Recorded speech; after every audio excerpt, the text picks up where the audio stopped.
Maka kami rakyat Malaysia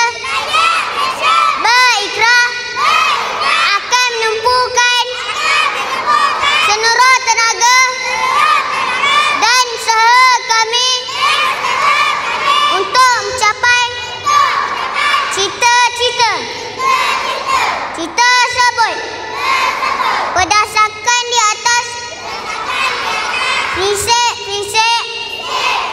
yang berikut: kepercayaan kepada Tuhan, kesetiaan kepada raja dan negara,